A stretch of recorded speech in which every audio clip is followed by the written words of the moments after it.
Hello there. 27 years ago, I was 17. It was 1985. I can remember going around to my friend's house, arriving. I was dropped off by my mom. And then with my few pounds I had in my pocket, we drove over and we got some cans of beer. And then we decamped back to my friend's garage where we played pool whilst watching Live Aid. We're having a party. The reason why we're having this party, because it was Live Aid night. Everybody was sat all over the world. In fact, 40% of the population of planet Earth was watching this concert, Live Aid. Live Aid was actually two gigs, one that was happening here in the UK in London and one that was happening in America somewhere. Was it some stadium, JFK, so I don't know where it was. Two huge gigs. These gigs had the cream, it had the top, it had the biggest artists in the world that all come together. And the reason they weren't able to come together because they weren't getting paid, they were giving their time for free. And this was because the lead singer of a quite well-known pop band here in the UK called the Boomtown Rats had been watching a news report and had seen people starving to death in Ethiopia, and he thought it was a disgusting thing, and he thought, what can I do about it? So Bob Geldof decided to call up some of his mates, and then, a few months later they were all collected together in a recording studio, all these British pop stars, and they recorded Band Aid. It's Christmas time and there's no need to be afraid. Right, one of the biggest selling singles in British pop music history. Written by Midge, lyrics by, I don't know really. I'm talking about stuff I don't really know that much about. But we all know the story, don't we? And this came out, it went to #1, and all the money that was raised was then sent off to the Ethiopians, we hope. This then gained momentum. And Bob's next idea was a huge idea. He wanted to do two gigs. Two gigs in the two most important countries on planet Earth, Britain and America, featuring everybody. He wanted everybody on there. He wanted Led Zeppelin on there. He wanted the Queen. He wanted Phil Collins. I mean, Phil Collins, the biggest pop star at the time.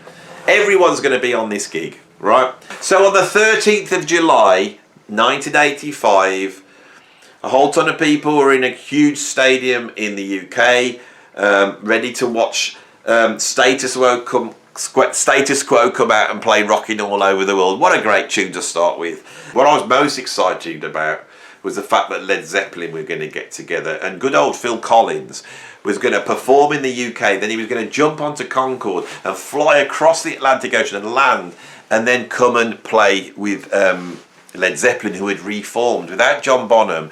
And the idea, in some infinite wisdom, was to get Tony Thompson from Chic and Phil Collins on stage together and get them to play through songs that had hardly any rehearsal. Poor old Phil Collins got blamed for it being so awful. It tarnished Led Zeppelin's incredible reputation that was only really brought back when they did Celebration Day. That is one tiny event that happened on Live Aid. It was that big. It was that big. Everybody was there. I can remember sitting watching Santana and bloody Pat Metheny walked out. Pat Metheny played Live Aid. He was on stage with Santana playing to like 150 million people or whatever it was. It was an incredible event, wasn't it? Why do I want to talk about it? I'm just telling you the story of Live Aid. You all know the story of Live Aid, don't you? You know that story. Why is Andy telling the story of Live Aid badly? Without any research, because I'm not interested in the facts of Live Aid. What I'm interested in is that I believe, and I think I'm the only person who's ever said this, so I am putting a new idea, a contrarian idea out, which is what I like to do. And then you can think about this idea and think, is Andy right or is he wrong? I don't know, but he might be right, he might be wrong. I don't think he's right. We can have a discussion, can't we, down in the comments? So what is the idea? My idea is that punk, 1977, that year is not the high water or low water. It's not the change. It's not the most important year. I see punk as just being part of that music scene. It wasn't a reaction against progressive rock. It actually grows out of progressive rock. It has characteristics that link it to progressive rock. Punk, that was just a little blip. And then service resumed as normal, right? This idea that comes from the standard idea of the history of rock and roll, which is that rock and roll emerges in the 50s, and then that somehow turns into rock music in the 60s when the Beatles come out, and then you get Hendrix and Led Zeppelin, and it all goes all overblown by the 70s, and then the punk rockers come out and they straighten it all up, and then you get the golden age of pop music in the 1980s, right? That story is not the story. I don't think that's right. I think the line in the history of rock and roll, or rock music or pop music, the line is the 13th of July. Right? Live Aid marks this high point when this sort of teen sensation fad that had happened in 1955 with rock and roll, right, which had burnt out by the late 50s, and pop music had gone back to sort of middle of the road pap, right? And what happens in London in the 1960s with the development of rock music is something else, right? Rock and roll's playing a part. It's an influence there, but it's just one influence. There's something else that happened. Dylan bringing in influences from folk music and singer-songwriter, that's as big as rock and roll in terms of the development of rock music and prog and all this stuff. A certain visceralness that was always there, that goes back to Chuck Berry and Little Richard. The punk brought that back in. The punks brought that back in, but they brought it back in slightly removed from the idea of the blues. That's what punk did, right? And that idea of being slightly removed from the blues, of a colder, more abstract approach on the viscerality of rock music, of rock and roll, was also in progressive rock. It comes out. It's like prog. Punk is almost like prog, with all the sort of middle class pretentiousness taken away. That's why when you listen to some of the European prog bands like Can and Faust and all those groups, they sound like they're the beginnings of punk. So this is a line that's moving forward. I see that popular music is moving forward, and punk's just part of that story. There's no watershed. That was the word I was looking for. Watershed. There's no watershed in 1977. It's just a thing. It's a blip, right? It all fits into the grand scheme. By the time you get to the pop music of the 1980s, it's drenched with far more from progressive rock and jazz rock fusion than it is from punk. And that's why Peter Gabriel and Kate Bush and Sting and Phil Collins, all these superstars have not come from punk, have they? Really. And these are the superstars. These pop superstars are the ones that are there on Live Aid. It's that 80s pop. It's from that era where pop music was at the ascendancy. It was made. It was made a few years after Thriller had come out and become the biggest selling. This is pop at its peak. Right, this is 20th century popular music at its peak. All the people that are getting up are in their late 20s, early 20s, maybe their early 30s. These people weren't old. So if you look at the guys like Status Quo, which would have been seen like really old guys at that time, in 1985, they were around about 36 years old. That's what we had on that stage. Relatively young people at the height of their powers, getting up for the biggest event, the event that took over the whole world, that nearly half the world watched, because rock music and pop music was so important culturally at that point. And this is a form of music that had grown out of this visceral rock and roll, this teenage fad, this music of the hippies, this music of black people, drug takers, this music of psychosis, this music of otherness. That's what rock and roll was. That's what rock music was. It was teenagers going to the generation above them. That's what it was. If you were listening to Pink Floyd in the 1970s, your parents weren't, and they hadn't got a clue what was going on with Pink Floyd. there was this band, and they were weird and strange, and their kids were going upstairs and getting stoned and listening to Dark Side of the Moon, or they were going down to some club and watching the Sex Pistols and jumping up around. It was a countercultural form. I can remember this. I'm old enough to remember the early 80s when popular music in all its forms, including pop music, but also rock music, indie music, punk, you know, all of this stuff was the music of the counterculture, right? But this countercultural force had become bigger and bigger and bigger. And with the advent of MTV, we suddenly were interested in recording artists. We weren't listening to the radio and getting our songs that way. Suddenly their personalities became so much more important, and we get the advent of the visual pop star. You know, this is where people start to get signed for their looks rather than their musical ability. And that was in its infancy in the early 80s. It had just started to happen, but it was definitely there. You know, this is the year where we see the emergence of Madonna, and I'm pretty sure Madonna played Live Aid. I don't know though. Shall we click on it and see who actually played? Let's see who was actually on the bill, you know. It was just the great and the good. It was the cream of popular music at a time when music was at its popular music was at its peak. You know, so we had Queen on, we had Status Quo. No, the first group to actually play was not Status Quo, it was the Coldstream Guards, and they played God Save the Queen. And then Status Quo came on, then the Star Council, which Paul Weather's band, then the Boomtown Rats, which was the band that Bob Geldof was in. So he got his gig out of the way pretty early. Then we had Adamant, and Adamant is the example of this. He's come out of the punk scene, but this is one of the most beautiful, charismatic pop stars ever, and an incredible pop star. Then Spandau Ballet, Elvis Costello, Nick Kershaw, the cream of British pop music, Sade, Sting and Phil Collins, with Branford Marsalis playing the saxophone, represented by My Fingers like that. Wow, Howard Jones came on, then Brian Ferry. And he's got Dave Gilmour, see about the prog. Dave Gilmour's on there with Brian Ferry. Paul Young comes out then, the great Paul Young, one of the great singers of the 1980s. Then U2, then Dire Straits. It's like a catalogue of the biggest British bands. Then Queen, then David Bowie, then The Who, then Elton John. And then Freddie Mercury and Brian May come out and they did something, I don't know. Then Paul McCartney comes out and does Let It Be with special guests David Bowie, Bob Geldof, Alison Moyet and Pete Townsend. And then they all come out and did Do They Know At Christmas at 10 o'clock, well 3 minutes to 10, and then it was over.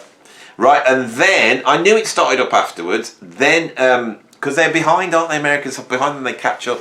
So the first person to perform on the American one was Bernard Watson.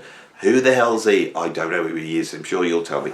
Then Joan Baez, we go right back to that folk music, it's there right at the top. Then the Hooters, then the Four Tops, it's like a history of American music. Billy Ocean, then Black Sabbath come out, representing, not quite my hometown, but just up the road, Birmingham, we're there. Children of the Great Iron Man, Paranoid, Black Sabbath played Live Aid. Then followed by Run DMC, then good old Rick Springfield, right? Rick Springfield, then REO Speedwagon. REO Speedwagon, they're the most, oh God, I can't stand REO Speedwagon. And never turn out there when I said that I love you. I didn't do it forever. That was my REO Speedwagon impersonation. Then we got Crosby, Stills and Nash. They were on at Woodstock. Then we get Judas Priest representing Birmingham again. How many Birmingham bands do we get from on the American Live Aid? We get 3 because we get them, Black Sabbath, and we get Led Zeppelin, don't we? Bryan Adams comes on, then the Beach Boys come on, then George Thorogood and the Destroyers come on, and they've got Bo Diddley there. It's the whole history of 20th century music here going on. Then Simple Minds, British band. Then the Pretenders, British band. Santana comes on with Pat Metheny, I remember that. Play a bit of jazz rock fusion. Then Ashford and Simpson come on and they do Solid. Solid is the Rock. I love that tune. And they got the Thompson Twins with them and Nile Rodgers. They're all there. They're all there. Then we get, you enjoy this, aren't you? You love a list, don't you? Now I'm doing this. You could look it up yourself at me going through. You sat back and go, I like this video now. I thought he was going to be all philosophical, and now he's reading out a list. I always like when Andy reads out a list. Then, after Ashford and Simpson, we have Madonna, and she does Holiday, Into the Groove, and then a song called Love Makes the World Go Round. She's got 2 hit records. Madonna. I knew she was on. Tom Petty and the Heartbreakers was on after that. Then Kenny Loggins. Guess what song he did? Then The Cars. Then Neil Young. I've seen if he did Rockin' in the Free World. He didn't do Rockin' in the Free World. Then Power Station. I can remember I was excited about Power Station coming on because I used to love Power Station. I was a big fan of Tony Thompson. Where have I gone? I've lost it. I've scrolled out of... where are we? We're on Power Station. Then we get the Thompson Twins. Then we get Eric Clapton with Phil Collins. Then we get Phil Collins, and he does all Against All the Odds and In the Air Tonight. And then we get Led Zeppelin with Phil Collins, and they do 3 tunes, which they butcher. Rock and Roll, Whole Lot of Love, and Stairway to Heaven. It's like a car crash. And Phil Collins got the blame. It's not Phil's fault. Then we get Crosby, Stills, Nash and Young. They get 2 goes. Then we get Duran Duran. Another Birmingham band. We've had 4. 4 on Live Aid. 4 Birmingham bands. Then we get Patti LaBelle. I don't think she's from Birmingham. Then we get Hall & Oates. Then we get Mick Jagger. And he comes on with Tina Turner. We have Tina Turner. And then we get Bob Dylan, Keith Richards and Ronnie Wood. And then they come all out and do We Are the World, which is nowhere near as good as ours, is it? We are the world. We are the future. Oh, it's awful, isn't it? The presenters, they got Jack Nicholson was a presenter on that show. And George Segal, Grace Slick, Bette Midler, Don Johnson, Dionne Warwick. Oh, well, anyway. I think that there's a change.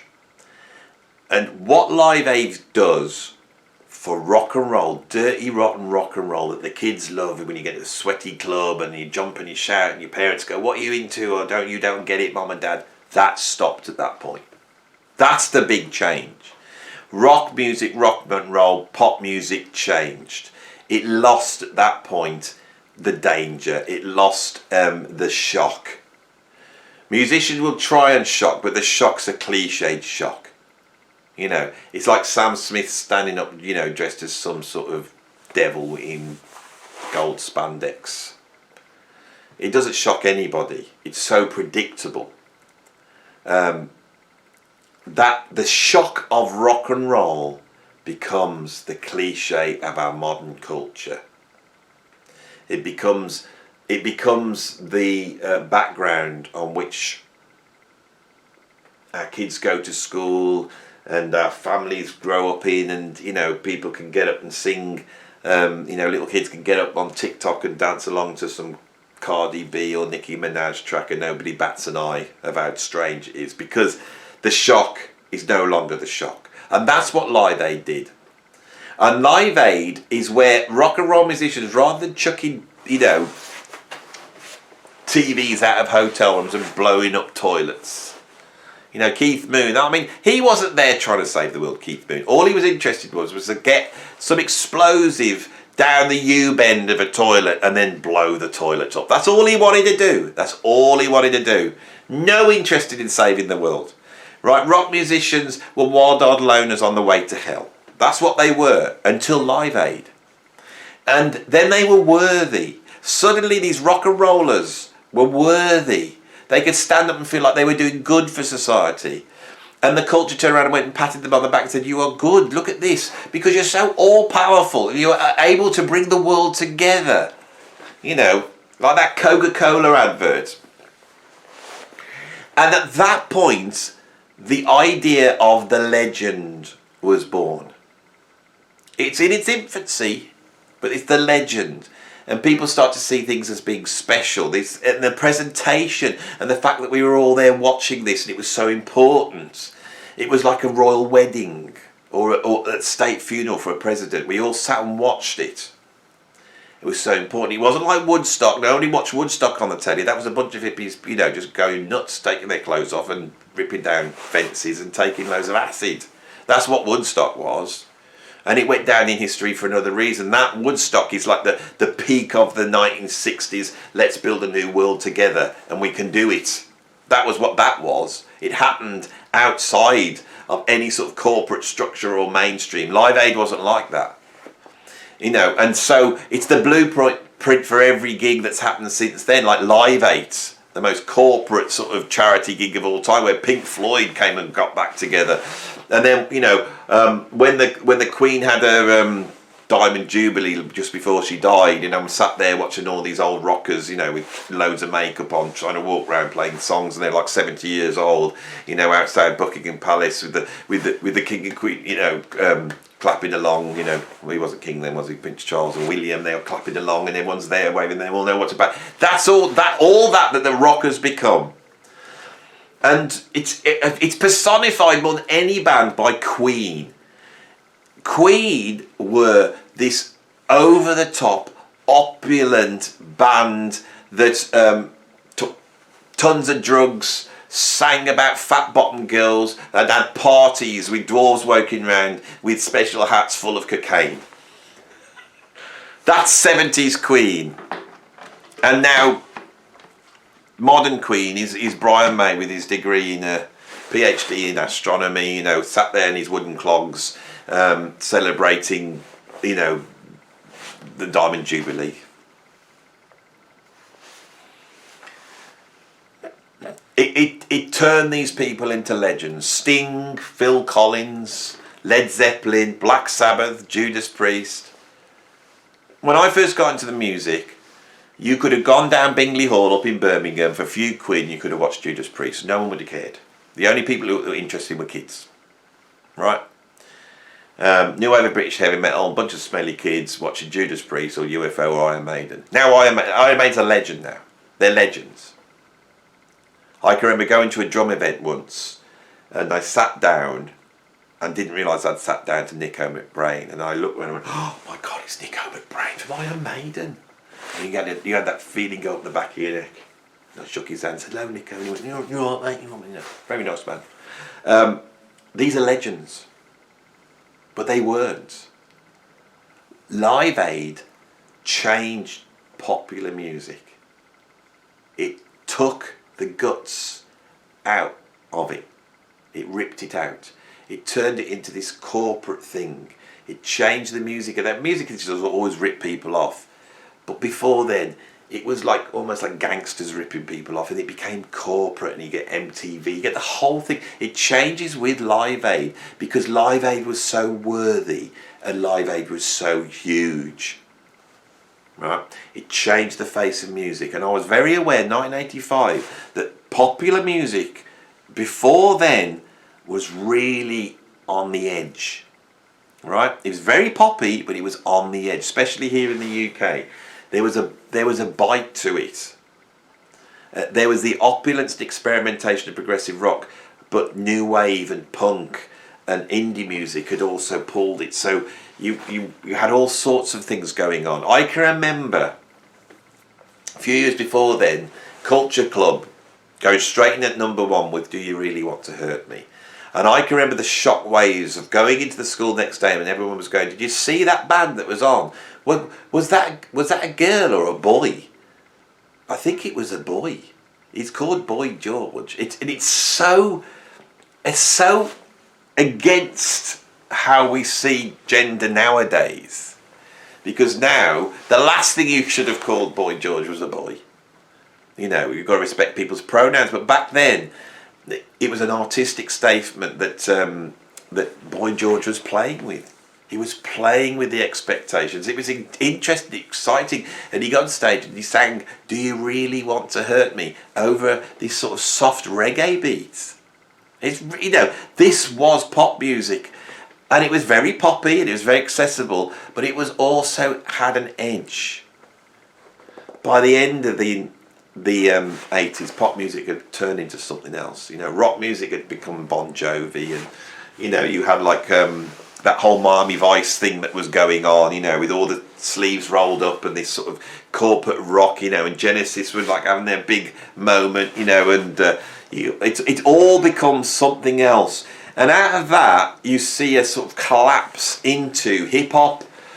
You get collapse into dance music, and dance music becomes the music of youth. But it doesn't have that edge. It's just about going out. It's about going up to a big nightclub and, and getting up and dancing to it. And everyone's like they're high, but it's not the same type of thing. There's no vision. There's no sort of familial community that you're a part of. It's just a big party. You may be in a community of party goers, but you're not going to change the world like the people at Woodstock. You haven't got that vision, right? There's not the esoteric mystery, the spiritualness, the politicalness. There's none of that is there anymore. Hip hop towards the end of the 80s goes into a golden age, but soon that still degrades to what we have now, which is absolute. Most hip hop it's just awful. I'm a big fan of rap. I'm a big fan of hip hop. When it's great, it's an art form. And these people come on here and say, "Oh, I don't think it's an art form." It is an art form, but so much of it is just turgid, unquestioned, boasty celebrations of sex and violence, and pushing the worst parts of people's characters. And the reason I think for this is because, and I'm really going to be contentious here, is because that worthiness that comes in with Live Aid, that the middle classes want to appear to be good. They want to appear to be good people. That's what suddenly this happens. So here's an example. If you take our culture now, if we put Elon Musk and Greta Thunberg together, we got those two characters here, right? Out of those two, the one that has done more for climate change is Elon Musk. Of course he has. But we don't perceive it like that, because the virtue signalling is more important than the actual doing. Before Live Aid, people would do stuff. They would work for charities, they would do things, musicians would support things, but then it became a public thing. It was about virtue signalling. And that has changed the dynamic, I think, culturally. It's almost like there's a pivot of this sort of postmodernist era that starts incredibly positively in the 1960s, and it rides the wave of rock and roll. And all that progressivism that happens in the 1960s is wonderful because it is artistic. But now it's become an ideology. That ideology has been framed, and our pop music is now at a point where you cannot criticize hip hop because it's created supposedly by people that are at the bottom of the hierarchy, and they cannot be questioned. They are inherently full of virtue, and those at the top are not. And the only way they can, atone for their sin of being at the top of the hierarchy is by virtue signalling down. Right? Culturally, if we see the way that maps onto popular music in the 20th century, the mountain peak, the peak of that and the beginning of that, I feel, happens in 1985, and that's because I went to art college in 1985, right? And I was sat in art lectures being told all this postmodernist stuff about, identity. Some of it was very interesting. I was very influenced by it, but I also was slightly critical of it. And you sometimes will pick this up on this channel. But the thing is, my point is at the same time, we were all, for the first time ever, sitting there and having to go, aren't these pop stars wonderful? Aren't they wonderful? Doing all this for nothing, and I'm going to put my hand in my pocket and I'm going to give the money to save these Africans who are starving to death. Now, if you talk about Live Aid now, you cannot talk about it without having to make reference to the white saviours. Now, white saviour syndrome. Live Aid is the biggest white saviour project in the history of mankind, where Bob Geldof decided to get all his rich millionaire friends to save those Africans, right? Now, I think this idea of the white saviour concept, you probably guess, I think it's an abhorrent idea, which puts identity in front of people helping each other. And I would rather have people helping each other, even if for whatever reason, right? And that's what they were trying to do on Live Aid, right? But you could see the beginnings of these things. You could see the things that I'm criticising, the virtue signalling, these millionaire rock stars who, if you're a millionaire rock star, you sit there feeling bad about the fact that you're a millionaire rock star. I'm sure that's the case. Some of them don't, but they're probably the megalomaniac, monsters. But most of them who've got conscience will sit there and go, what have I done? Especially back then, we could have a couple of hit records and never have to work again. You were feeling, the royalties. You become a multi-millionaire. This doesn't happen now in the music industry, It happens to people who have set up Google or some corporate digital website thing, isn't it? That's what we have now. All this stuff I'm talking about culturally, when we look at the culture and when we look at the art, that moment for me is Live Aid. That is where the change happens. And this sort of progressive idea, this counterculture idea of wanting to change the world, moves from being something which is aesthetic, which means it's how we feel about the world, and it's not lied to any sort of ideology or ideas of truth. It's just a feeling. We're going to change the world, and we're going to do it through music. Come on, put the guitar on, let's get on stage and do it. And that's what people were trying to do in the 50s, that's what they're trying to do in the 60s and the 70s, and you see it slowly atrophying. And when you get to Live Aid, it's atrophied. And that idea of going out there and changing the world then starts to move into becoming an ideological dogma. It starts to become a virtue signaling device. Rock and roll suddenly becomes from being the thing that the society sees as being a threat to a thing that we can point to, which gives us sort of a nice, cosy, comfy feeling of virtue. And I see that absolutely all the time, especially with my age group who have come through a certain history and are now perhaps comfortable and middle-aged and are holding on to the last vestige of being a rock and roll rebel. But they're not a rock and roll rebel. It's gone. Because it's really now what was personified in Live Aid. It's the idea of buying a ticket to go and see some aged superstar so that you can turn up and hear the music from a million miles away while you hold your phone up to prove that you're in the presence of one of the members of Mount Olympus. That aspect of rock and roll, rock music, pop music, whatever, that aspect that we now live with, and is the last wisp as the whole thing dies away. It's dying away. And when it dies away, what we're actually saying goodbye to is that very thing. The legends will die. There will be no legends to replace them. They won't exist. There'll be no Live Aid for them to stand on that stage and perform to half the population, making them absolutely worldwide famous and everybody knowing them. That won't exist anymore. It won't exist anymore. Taylor Swift is the biggest artist in the world, but if you went up to the population with a photograph and showed it, there's huge vast members of the population that wouldn't know who she is. My mom wouldn't know who she is. I would only just about recognise her. I think it's a different thing, and that will only get more apparent as history moves forward. The era of that postmodernist progressive idea of changing the world, we're on the back end of that, right?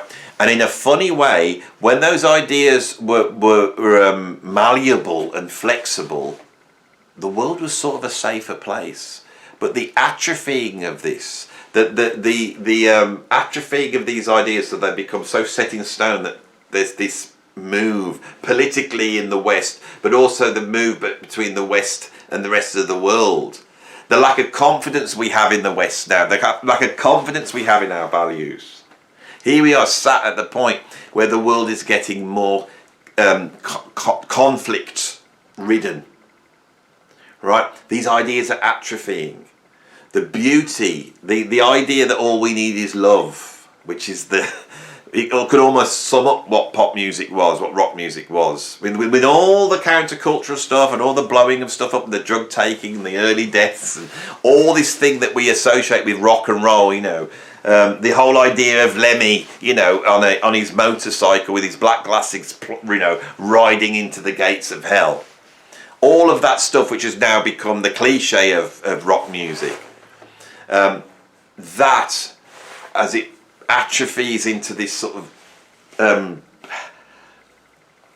dogma, we lose the ability of that music to do what happened on Live Aid and bring everybody together in one single cause. Right, when people take to the streets now, right, it's always one opposition against the other, and this is a terrifying thing. I hope what happens is that we find our way through to another moral viewpoint of the world that makes the world a safer place. And I believe that is inherently in the esoteric nature of music, because I believe music is made out of love. It can't be made without love. And when music is great, it's truly great, what you experience is the embodiment of love. And I could do a whole talk on what love is, right? Love is a certain thing that is so important. It's the thing that makes... It's the argument of whether we act out of self-interest. And that's an argument. Some people will think that every action we ever do is out of self-interest. But the argument against that will be, say, well, what about a mother for its child? What about the person who... runs up the beach on D-Day in the name of freedom to, get mown down at a young age, but what about the person that jumps in the river and drowns trying to save the child that they don't know? All these altruistic things are based upon love. Love of the country, love of your child, love of humanity. The beauty of humanity, of seeing the positive in human beings, seeing the positive in what we do. Seeing the positives in human nature. And that really, for me, if you're going to make great music, every aspect has to have that in place. Can you see why I want to talk about Live Aid? I really wanted to get to this thing, and I think that all that is sort of embodied in Live Aid, in a way. All this positive stuff is embodied in that. But it's also the beginning of this atrophying. And for us to go forward, we have to allow the musicians to express themselves truly, so that they can find a new way of telling us how to live. That's how important art is. But for that to happen, you have to have freedom of expression. And to have freedom of expression, you have to have freedom of speech. And freedom of speech means freedom of thought. Right? And so the cliche of a rapper now singing all this awful stuff, that feeling that we want to censor it as us old people going, this is disgusting, they shouldn't be singing about this, that want to censor shouldn't happen. What it needs is someone to critique the nature of that. It needs to be critiqued. There needs to be an answer. And we need to be allowed to say the answer, regardless of who the person is that we are critiquing. Because if you ring fence certain groups off, certain groups that you felt it's really important that we hear their voice in the 1960s, that's basically what rock and roll is. That's basically what the great, that's